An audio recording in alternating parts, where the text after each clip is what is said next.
Slyšíte to? Rajská zahrada, že? Právě tady mezi Pražským okruhem, dálnicí a železnicí totiž v budoucnu vznikne obří park o velikosti 13 stromovek. A celé toto území se promění k lepšímu.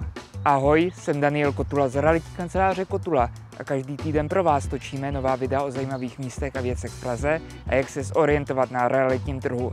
Proto budeme rádi, když budete náš kanál odebírat. Děkujeme!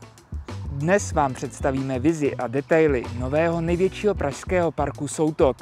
Vznikne tady v místech, kde se setkávají dvě řeky, Vltava a Berounka. Kombinace hal, polí s řepkou a poházeného bordelu moc harmonickou přírodu nepřipomíná. Někdy se ale začít musí a ta doba je právě nyní. Na budoucí podobu přírodního parku uspořádalo město mezinárodní soutěž. Tu vyhrál tým složený ze 3 architektonických studií. EMF z Katalánska, Pareto z Francie a Norma z Česka. A my si teď jejich návrhy postupně představíme. Nejdříve je ale potřeba říci, že dokončení parku je běh na desítky let. Nejdříve je potřeba se domluvit s vlastníky pozemků a také projednat na městských částech. Na první pozitivní proměny se liž pravděpodobně budeme moci brzy těšit. Vítězná studie bude po celou dobu sloužit jako návod, jak celé území rozvíjet. A co všechno nás tedy čeká? Celý park se bude rozprostírat od Velké Chuchle až do Černošic a bude rozdělený do několika tematických částí. Tou první je území mezi Lahovičkami, Velkou Chuchlí a Radotínem, které bude sloužit převážně k aktivnímu odpočinku. Dnes jsou tu sice řepkové pole, v budoucnosti se ale připravte na cyklistický okruh, BMX park nebo dětská hřiště s vodní tématikou. Ještě zajímavější je pak vytvoření zálivu, ve kterém bude přístaviště pro plachetnice. Mimochodem, přístav tady je už dnes, vypadá ale hrozivě. Druhé tematické území pak bude mezi Radotínem a Zbraslaví. Tady se konečně pořádně vyřeší propojení těchto dvou míst. Dnes tu vede pěší cesta po silnici, kudy jezdí spousty aut, a cyklostezka vede po rušné silnici. To se ale změní. V budoucnu cesta povede kolem mrtvého ramene Berounky, známého jako Krňov.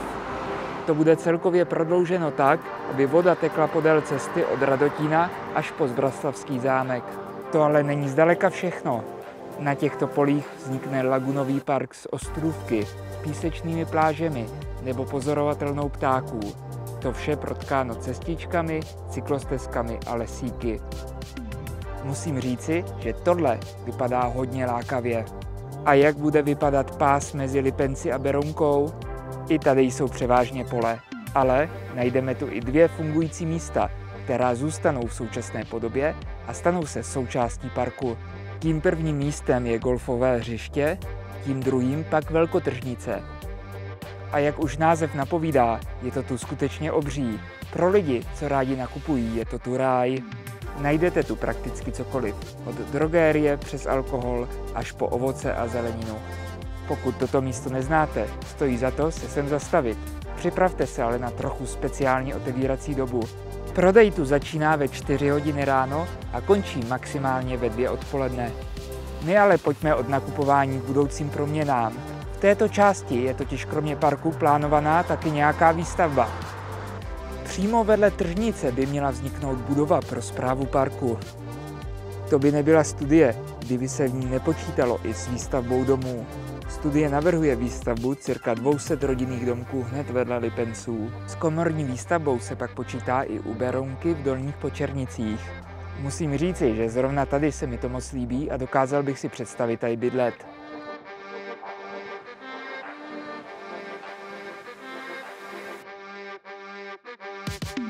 Dnes trochu opomenutá místa se brzy promění v největší park Prahy. Celkový počet úprav bude daleko víc a vy si teď podrobnosti můžete prohlédnout ve vítězné studii. Odkaz na ní najdete dole v popisku. Tak co na tyhle změny říkáte vy? Těšíte se nebo jste spíše skeptičtí? Napište mi to do komentářů. Za sebe jsem rád, že se Praha také soustředí na vznik nových parků. Přeci jen obyvatel Prahy neustále přibývá a ty současné už přestávají stačit.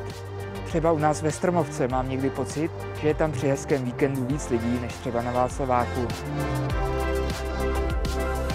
Kde je to ale naopak klidné, milé a sousedské, Kde jsou krásné výhledy na Prahu, široké bulváry a přátelští sousedé? Vydejte se s námi na Královské Vinohrady. Ukážeme vám krásné kavárny, legendární pivnice i další krásy, které z Vinohrad dělají jedno z vůbec nejoblíbenějších částí Prahy. Odkaz na video najdete dole v popisku. Na tomto kanále pro vás každý týden připravujeme nové video o životě v Praze a jak si ho co nejvíc užít. Budeme proto rádi, když náš kanál budete odebírat. Děkujeme a těšíme se příští týden ve čtvrtek. Na viděnou.